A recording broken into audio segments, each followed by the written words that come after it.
December, 1944. The Ardennes Forest. Belgium. Snow clings to black pine branches like ash. The ground is frozen hard. The air smells of wood smoke, cordite, and fear. In a shallow foxhole carved into ice, a German soldier presses a pencil to damp paper, trying to keep his hands steady. His breath fogs the page. He writes something that will survive him. The Americans are not like the Russians. Their artillery is something else entirely. Not because it is louder, though it is. Not because it is heavier, though it can be. But because of what it does to your mind. Not because it is louder, though it is. Not because it is heavier, though it can be. But because of what it does to your mind. Because with American artillery, the most terrifying moment isn't the explosion. It's the second before it. One moment, silence. Next moment, the world detonates, everywhere, all at once. And the worst part is this. You don't even get time to understand that you're dying. In December 1944, Hitler launches his final gamble in the West, the offensive we now call the Battle of the Bulge. German commanders hope the winter weather will blind Allied aircraft, shatter American morale, and split the Allied lines before the Soviets crush Germany from the east. In the opening hours, the plan seems to work. Fog and snowfall hide the movement. American units are thinly spread. Surprise is real. German columns push through forest roads and frozen villages. For a few days, many German soldiers believe they are watching history bend back in Germany's favor. Then something happens. Not a tank battle. Not a dogfight. Not a heroic bayonet charge. American artillery finds them. And suddenly, German units begin to collapse in a way that feels unnatural. They cannot mass. They cannot move. They cannot even assemble for an attack without being torn apart. To many of them, it feels like the Americans are firing with eyes inside the forest. And in a way, they are. Veterans transferred from the Eastern Front came west believing they understood artillery. They had survived Soviet barrages, brutal, overwhelming, terrifying. But there was a pattern to it. Often, there were ranging shots. Often, there was time, seconds, sometimes minutes, to react. Often, bombardments built up in recognizable waves. The West was different. German soldiers kept writing the same idea in letters and diaries. There was no warning. It arrived instantly. The horror wasn't just the number of shells. It was the coordination. It was the sensation that dozens of guns, sometimes from far beyond the horizon, were acting like one single weapon. Because the United States didn't just bring artillery pieces to Europe. It brought a system. First, German soldiers began to fear something small. A tiny aircraft, slow, fragile-looking, buzzing overhead. An L-4 Grasshopper, a light liaison aircraft used by the U.S. Army for artillery observation. It wasn't a fighter. It didn't strafe. It didn't bomb. But German troops learned a rule that spread like superstition. If you see that aircraft, you're already late. Because the Grasshopper wasn't the killer. It was the finger pointing at the target. A pilot and an observer up there could watch a road, a tree line, a wadi, a village square, and then speak into a radio. And after that, the sky would open. This is where American artillery begins to feel less like supporting fire, and more like a predator. A presence you can't see, yet you know it sees you. German batteries often computed firing solutions more locally, battery by battery. But American artillery centralized the brain of the operation, the Fire Direction Center. The FDC receives target information from observers. Then it calculates firing data and coordinates multiple batteries, sometimes many, so they act as one combined instrument. That meant the Americans could do something German soldiers struggled to match under pressure. They could shift fires quickly. They could concentrate massive firepower. They could coordinate units at different ranges and angles. And they could do it fast enough that German crews often felt they were being hit before they could even respond. Because the key wasn't just accuracy. It was time. In war, minutes are oxygen. If you have 3 minutes to react, you can move. You can dig. You can disperse. You can survive. If you have 30 seconds, you may survive by luck.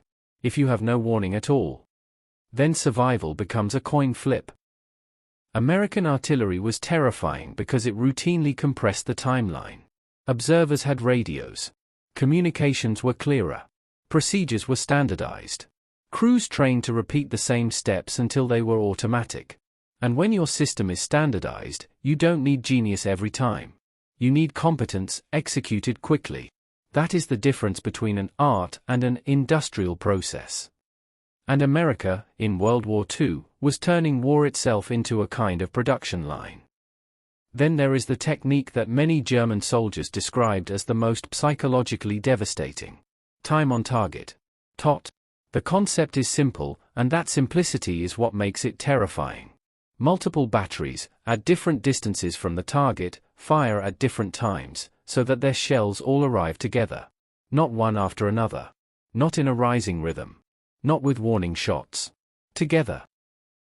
Within seconds. The effect is brutal. The first explosions aren't a beginning.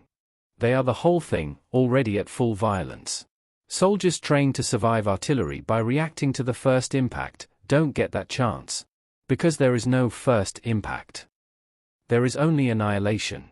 German accounts repeatedly describe the same sensation. Silence. Then the end of the world. Now add the next layer of reality, mobility. American artillery is motorized and mobile. Batteries can shoot, displace, and be ready again. German artillery, by late war, still relies heavily on horses for hauling guns and ammunition, especially outside elite formations.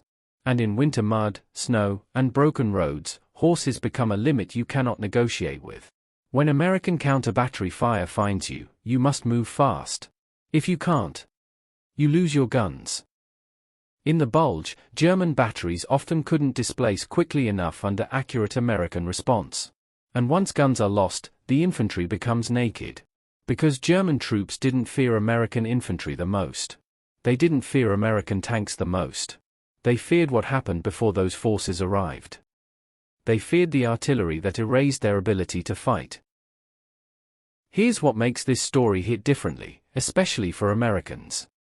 American artillery superiority wasn't magic. It was math. It was logistics. It was training. It was production. It was the quiet, relentless force of a nation that decided it would do this job properly. It was factories producing guns, shells, radios, vehicles. It was standardized parts and standardized procedures. And yes, it was countless Americans at home doing work that never appears in battlefield films. Clerks, machinists, drivers, welders. People on night shifts. People working overtime. People repeating tasks until impossible becomes routine. That's the real theme beneath the explosions. Certainty. There's a reason people say, what kind of nation treats its enemies well? The kind that is absolutely certain it will win. Because confidence changes everything, from strategy to morale to ethics. And American artillery was the battlefield proof of that confidence. Then, in late 1944, something arrives that intensifies the terror. The proximity fuse, also known as the VT fuse. A fuse designed so shells can burst in the air at lethal height, showering fragments downward. Against conventional shells, soldiers learn habits. Hit the ground. Find a depression. Hide behind small rises. But airbursts change the geometry of death. Fragments come down. Foxholes that once felt safe enough become traps. During the Battle of the Bulge, the US begins using proximity fuses in ground combat in Europe, after concerns about capture slowly give way to battlefield necessity. And German soldiers described these shells with a particular kind of hatred, because they made survival feel unfair. Not dangerous. Not hard. Unfair. Because suddenly, doing the right thing, the trained thing, didn't help. And when training stops helping, morale breaks. By Christmas 1944, the Bulge becomes a slaughterhouse of ambition. German units run low on fuel. Roads choke with traffic and wreckage. Attacks slow. American artillery continues. Even when ammunition constraints appear briefly in some sectors, the system remains decisive because it responds fast and concentrates fire with discipline. German formations that attempt to move in the open are punished. Those who mass are shattered. Those who disperse lose the power to break through. It becomes a trap. To attack, you must assemble. To assemble, you must be seen. To be seen is to be erased. And when the skies finally clear, American air power returns, finishing what artillery began. But many German veterans later admitted a brutal truth. The offensive was broken before aircraft dominated it. It was broken by the American ability to deliver steel with speed, again and again, on demand. There is a special kind of fear when the weapon killing you is fired from kilometers away. You don't see a face. You don't hear an engine. You can't even tell where it's coming from. You only know that movement triggers death. And for soldiers trained on courage, on aggression, on initiative, this creates paralysis. Some German accounts describe men refusing to move, even under orders, because going into the open feels like suicide. Capture begins to look like mercy. And that is the moment a war changes shape. When a soldier fears one weapon so deeply that surrender feels safer than obedience. The war is already lost. This is where our story becomes bigger than artillery. Because American artillery wasn't just a thing America had. It was what America was in that war. A nation capable of turning complexity into routine. Turning coordination into habit.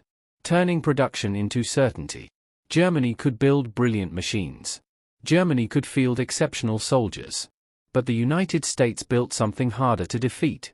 A repeatable system that made average units deadly, fast, and reliable, again and again, on every front. That's why German soldiers feared American artillery. Not because every American gun was perfect. But because the machine behind the guns, the training, the communications, the logistics, the discipline, kept working. And if you're Germany in late 1944, you cannot outlast a machine that doesn't get tired.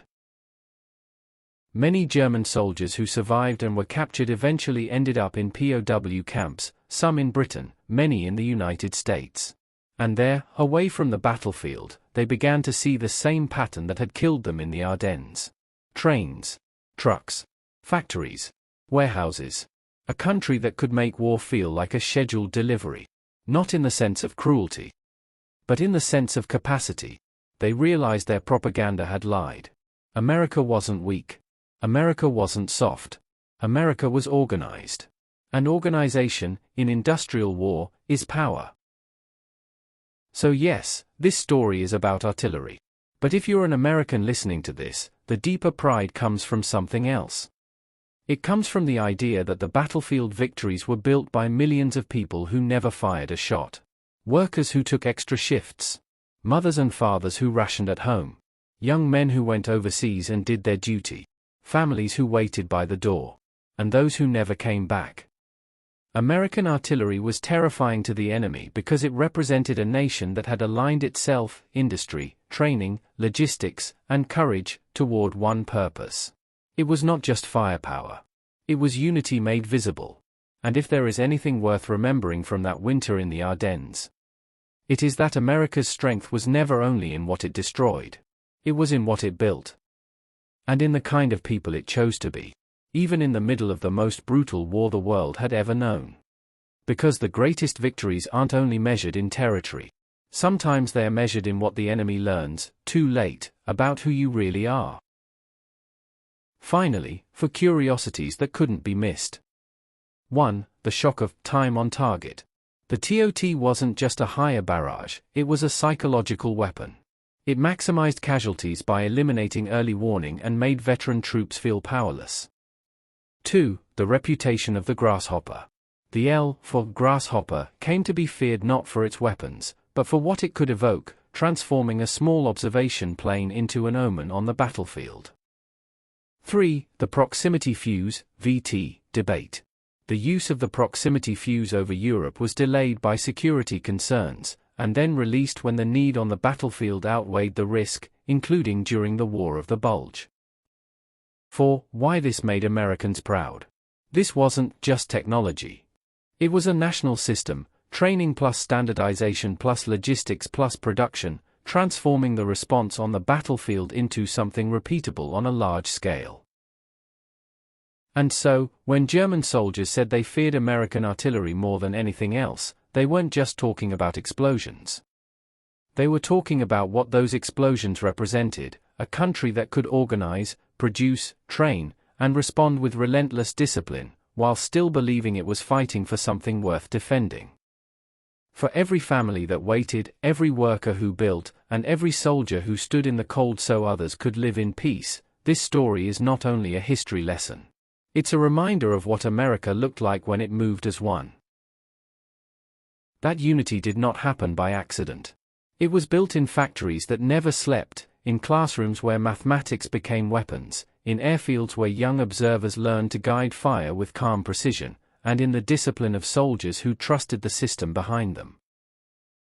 American artillery was not just steel and explosives. It was organization. It was preparation. It was industry transformed into protection. And in the winter of 1944, in frozen forests far from home, it proved something that no propaganda could hide. When America mobilized its full strength, the outcome was no longer a question of if, but when.